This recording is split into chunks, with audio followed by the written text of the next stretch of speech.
我一直咧都有跌 bra 帶呢個情況，呢個問題真係好煩。我而家係已經換咗 bra 啦，我今日俾佢哋整完之後咧，真係甩爛啊！好啦，而家又過嚟食嘢啦。等一陣。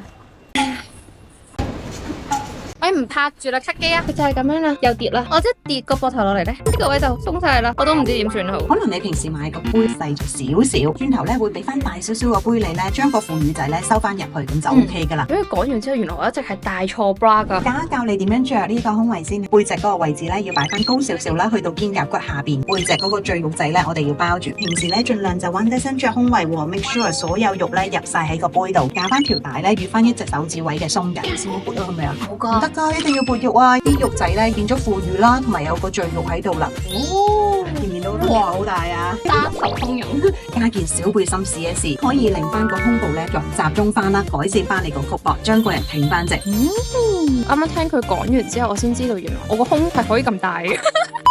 試身嘅時候咧，佢哋嘅 staff 都對我超好，教我點樣去推啦，或者點樣着個胸圍。如果你哋都有呢個煩惱，可以快啲預約上嚟試咗身先。